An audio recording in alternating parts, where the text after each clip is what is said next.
The Chargers free agency period under the Harbaugh-Ortiz regime so far has been, let's say, underwhelming, especially with them finally having cap space money to spend this offseason. The fans had higher expectations.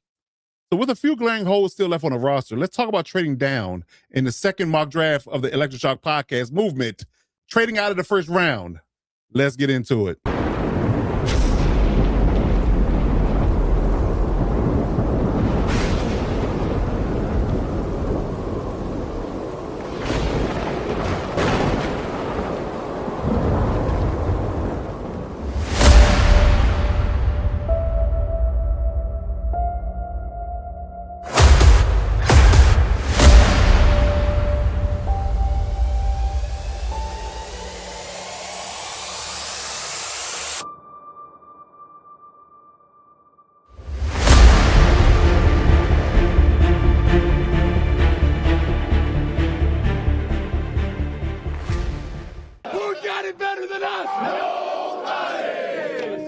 All right, mock draft 2.0, trading down in the first round.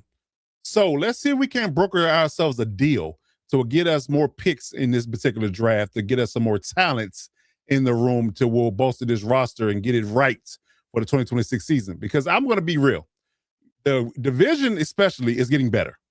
You know, Chiefs went out and got Kenneth Walker. The Patrick Mahomes is coming back. You know, Kelsey's there for another run. They still gonna make a move or two here or there. They got 2 first-round draft picks to spend. They're going to get better. The Raiders have gotten marginally better. I'm not going to say marginally. They've gotten ridiculously amount better than last year, obviously, roster-wise. We don't know what this is going to look like with a new head coach, but their roster is better. They went out and spent a lot of money, went and got Leonard Baum. A few others got Max Crosby back, ironically. So they got a good roster over there now. So they're getting better. The Broncos got better, definitely, although they make much noise in free agency until they went out and got Jalen Waddle. So their receiving core is looking stellar, to say the least. So, yes, that's another conversation. So the division's getting better. So we don't want to get left behind in the conversation of trying to contend for the division, the conference, and the Super Bowl. So trading down makes a lot of sense if we can get the right deal done, in my opinion. So we have 5 picks now. We could maybe potentially get up to 8, maybe some future picks for the next year's draft as well. So I'm going to try to broker a deal that we can get from a team that does not have a first-round pick, to want to get back into the first round, potentially to pick up a guy. Maybe they could trade down and give us some value picks on day 2, day 3. So, you know, starting off with what we have currently, we have 5 picks, 1, 2, 3, 4, and 6. You know, we talked about this. We did a straight draft on Tuesday in regards to that and who we picked up. And I like the draft. I really do. I think we can roll with what we picked in our mock draft on Tuesday. However, I think we can do some more deep diving and get more talent. We could get up towards maybe 8 players on rookie deals that could be potential starters down the road. I think we can do some damage here. So the teams that do not have a first round pick are the Falcons, the Packers, the Colts, the Jaguars, and the Broncos. Now, starting from the bottom up, I doubt highly that the Broncos will want to deal with us getting back into the first round. You don't want to trade a first round, get into the first round picks. Getting a first round pick from your division rival to trade away your subsidiary picks. I don't think you want to do that. Jaguars similarly as well. They're rivals to us. You know, we faced them in the playoffs here recently. You know, we faced them in the regular season. It's been a battle, although the Jaguars got the better end of it. I doubt highly they want to deal with us. And the Jaguars and the Broncos both have a better record, so they're going to be picking later in the rounds anyway. So you want to kind of target guys initially to have higher up picks. The Falcons are high on the list, the Packers, and the Colts. So I kind of zeroed in on the Colts and the Falcons because the Colts have more draft capital that they can give, and the Falcons have higher picks than the Packers. So I kind of drilled in on them. So we're going to see if we can't broker a deal to get some picks from the Colts first. And if the Colts don't work out, we'll do the Falcons. So, as I alluded to, the Falcons, the Packers, the Colts, the Jaguars, and Broncos all do not have a first-round pick. So they will be most likely be the candidates to want to move back into the first round, potentially, or who's available at 22. So I did some digging. I did some preliminary research. And starting with the Broncos, they will likely not want to deal with us. We're division rivals. They're likely not going to want to trade with us unless we gave them a sweet deal. So they're off the market. Jaguars, similarly, they're in contention. You know, we're their playoff rivals, air quote. So I doubt they will want a deal. And plus, the Jaguars and Broncos pick later in the rounds. The Falcons, the Packers, and the Colts pick higher because they were not playoff teams. So looking at the Colts and the Packers and the Falcons, I think based upon who has the most to offer, the Falcons and the Colts kind of come up on my radar first in a sense. And I think they had the worst of records or the lesser of winning records in regards to who had their picks. So between the Falcons and the Colts, I would argue that the Falcons would probably be the ones to deal more likely because they're not in our conference, but being the Colts of the AFC team. But I'm gonna try the Colts first because they have more to offer. They have ultimately 5 picks to offer potentially that will likely get accepted in trade. So we're gonna try them first. If worst case scenario, if we can't dumb down the compensation to get the Colts to make a move, we'll move to the Falcons. But let's start with the Colts. Let's see if the deal gets done and we can get these 5 picks for our first rounder. All right, so we got pick 47, 78, 113, 156, and a 4th rounder next year for our 22nd. It says, according to PFF, they'll likely accept the trade. So let's hit the offer button. They took it. They took it. So that now gives us a multitude of picks in this year's draft. So we have pick 47, 55, 78, 86, 113, 123, 156, and 204. So that is a total of 1, 2, 3, 4, 5, 6, 7, 8 picks instead of 5. So we got 3 extra picks in this draft. So let's see. So we're gonna rework our strategy here. Let's see what we can get.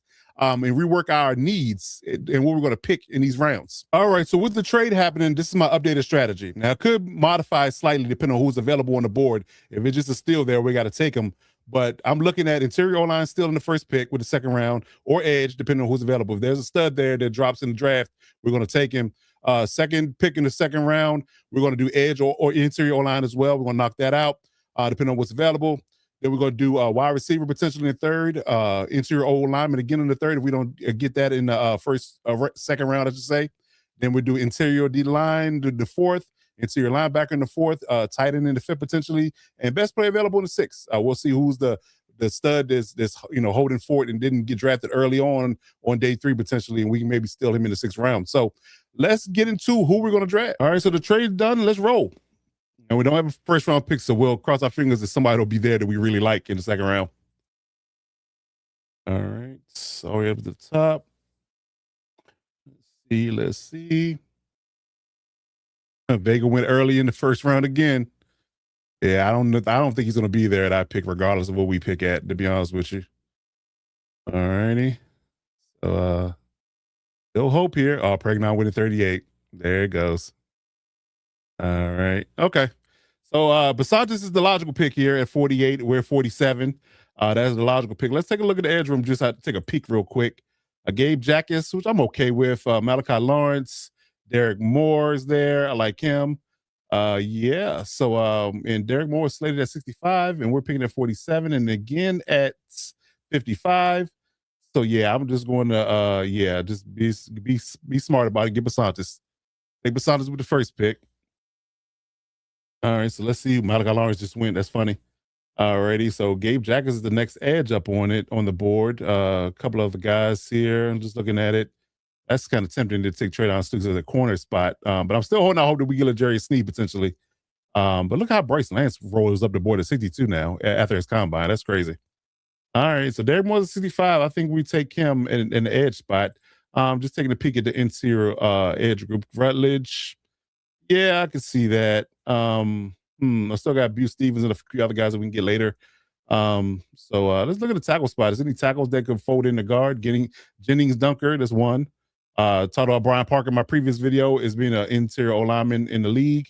That's an option as well. But yeah, I'm gonna knock the edge out. I'm gonna get that done. We're gonna get that done. We're gonna get Derek Moore. Derek Moore is a really good pass rusher. 11 sacks for Michigan last year. 92.4 pass rush grade, 93 overall true grade. A little bit on the shaky side with the run defense at 76.3, but yeah, just his pass rush ability alone at 6'3", 260. Yeah, we're going to go ahead and get Derek Moore there in the 2nd round. So we're going to draft him there. So now we're going to forward over to the 3rd round. We got 2 picks there. So we're going to look at these wide receivers. We're going to look at some material alignment potentially. Yeah, so let's see what we can get. Keelan Russell just went. Traydon Stukes win in the early 3rd. Yeah. Gotta love it there. Now this is interesting because Grayson Halton. Now I kind of picked him as a day 3 guy, but he's a really good run defender.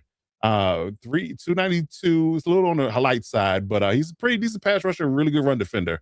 It's kind of tempting there, but I think I can get Albert Vegas later, so I might just skip that for now. But he is the best available on the board at this moment. Connor Lew, can we convince Connor Lew to play guard for a while to Biotis is done and then move him back to center? That's a possibility. Sam Heck is available. Yeah. So I did say we're gonna take a bigger wide receivers. Zachariah Branch is available here. Really good wide receiver from Georgia. 5'10", 180, more of a slot guy. Don't really want a slot guy. I want an outside guy. So let's look at the wide receivers real quick as we peek. Ted Hurst is a slot guy. Malachi Fields. Okay. Kobe Lane. Caleb Douglas. Jeff Caldwell at 181. So where are we slotting him at? So we're probably taking maybe in a fourth or fifth. All right. So yeah, I like Jeff Caldwell's game. I mean, just look at his numbers. 6'5", 215, runs a 4.340. Yeah, sign me up for that from an outside perspective. A lot of these guys are slot guys. That's the only thing about this draft. A lot of guys are, built like slots, and we have a prototypical slot lab McConkey already. So yeah, so that makes us pivot, obviously. So let's look at interior O line again. Could we get Brian Parker?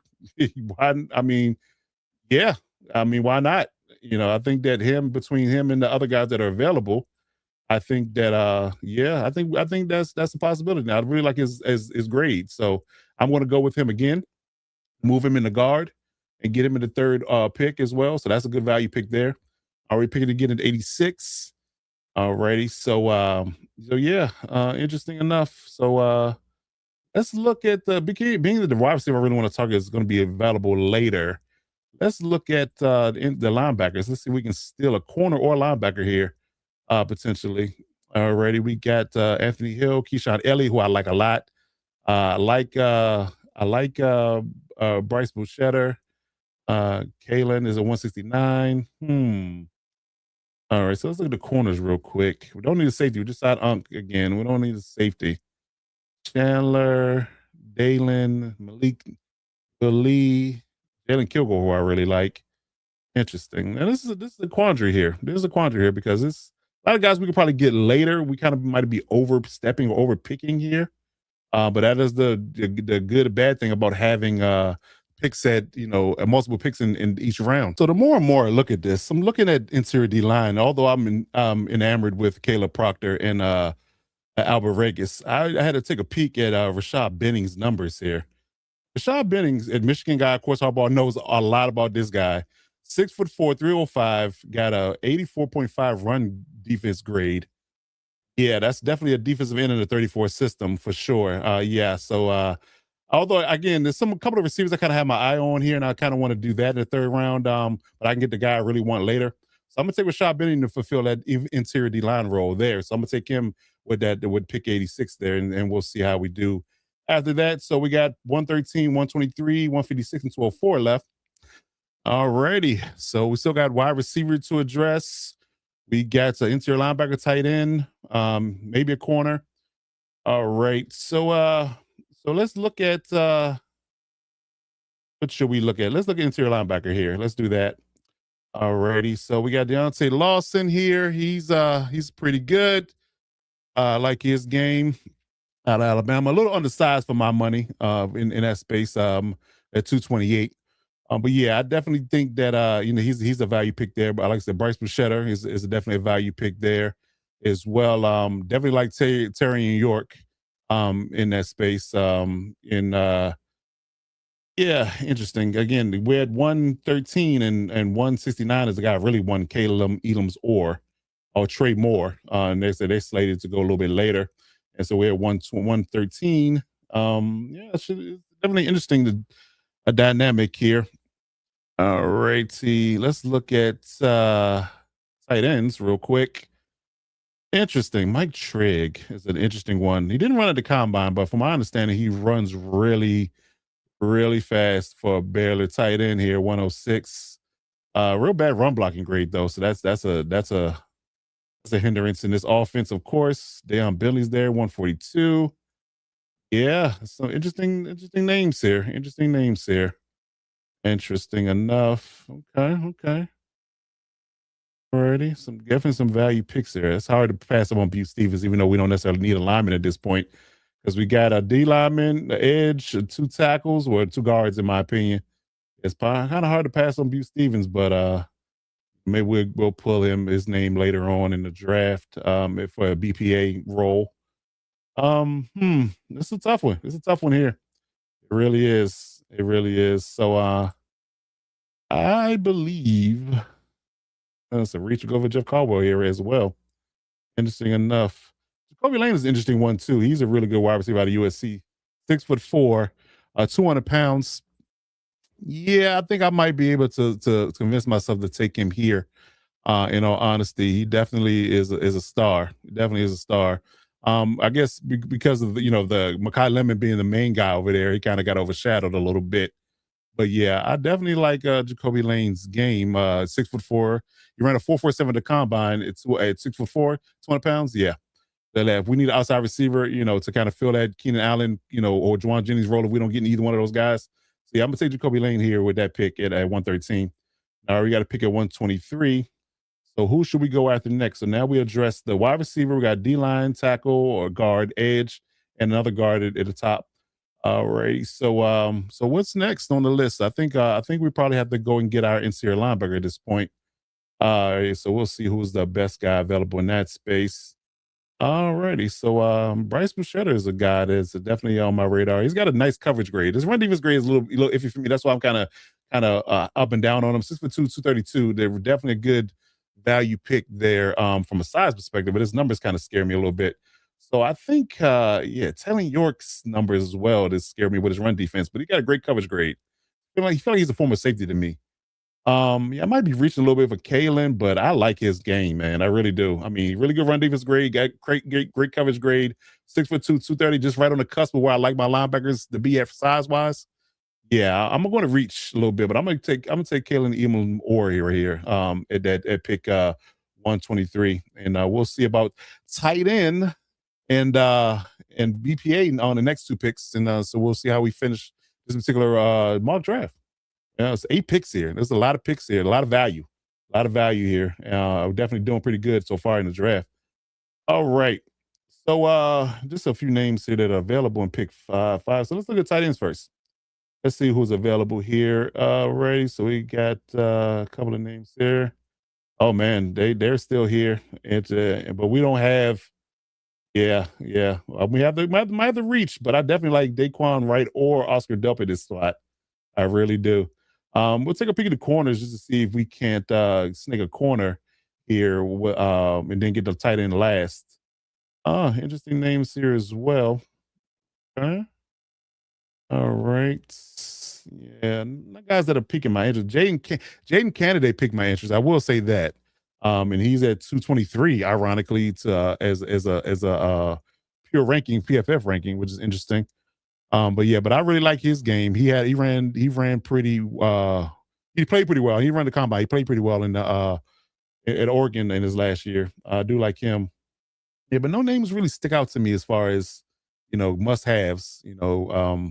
Looking at Traydon Stukes, I skipped him earlier. Jalen Kilgore is gone. So yeah, all right. So we'll just go ahead and do the tight end now. Go do the tight end now, get that out of the way. A little bit of a reach, but I'm okay with it because the guy is uber talented. So we're gonna get Oscar Delp again here. I'll drafted him last, and I mock draft on Tuesday, so that's a good one. Clearly I like his talent. His speed, his athleticism. I think Mike McDaniel is going to really love that weapon that he has. Well, I think he'll like Jacoby Lane and Oscar Delp. Speedy guys, big rangy guys. They can run and they're big targets for cover. That's a match made in heaven, in my opinion. All right, so let's see. We're gonna give it our last pick. Maybe another interior O lineman to fill a room out, and so we can kind of move on for guys that we don't need to spend money on. Alrighty. Oh, that's a good pick. Lorenzo Styles, Sonny's brother, as a safety. Really fast, ran a 4.2 at the combine. Red Murdoch is a really good run defensive linebacker. Daquan Wright is still out here. Yeah. Let's go. Robert Spears Jennings is still out here. That's an interesting pick as well. All right. So yeah, some interesting guys here. So let's take a peek at wide receiver real quick. I got a feeling I think I know where I want to go, but can we get another speed guy? Kendrick Law is another one. He's a speedy guy. He's a really speedy guy. I believe he is 6', 205, ran a 4.4. Yeah, yeah, he's a speed guy. That could be a sexy pick there. Alrighty. So yeah, that's good. Do I want to take Lorenzo Styles? I feel like just the family pedigree alone and his ability to kind of feel about he's been slighted because he's Sonny's brother. I'm gonna do it. I'm gonna take Sonny Styles. He's taking Lorenzo Styles with the last pick. 4-2 guys, safety, don't have a lot of tread on the tires. Yeah, I like that. So to round it out, we got Chase Pasatis with the first pick, Derek Moore, Brian Parker, Rashad Benning, Jacoby Lane, Kalen Elam Orr, and we got Oscar Delp and Lorenzo Styles Jr. So yeah, I think we cook, man. I think we cook. We'll see what PFF gives us as grade wise. They don't really love my picks, but I definitely love the value and the need that the Chargers have here, and would definitely fill a roster out. And we're looking pretty good going forward. So we made the trade. Give us a B on Basantis. Give us a C on Derek Moore. F on Brian Parker. I don't know why they hate on him. Give me a B on Rashad Benning. C on Jacoby Lane. F on Delp and Elam Orr. That's weird. And they give me a B on Styles. Interesting. Very interesting. Okay. All right. So that's it, man. So we got that done. We got that cooked up. So we'll see how things roll. But yeah, I like it. I like what we're doing there. I like what we're doing there. So, all right. So that's going to do it for us, man. But as always, if you're looking for the Electric Shock Podcast, any space, any time, we can be found on YouTube. Please hit that subscribe button to support our podcast movement. Hit us up on all social medias if you have any questions about Chargers news. We can be found on Twitter, Instagram, Facebook, TikTok, and Gmail. The handle is Electric Shock Pod, Electric Shock with no K, all platforms. So please get us at us on all things Chargers news. But in the meantime, between time, we got to do one thing and one thing well. You always got to remember to boat up.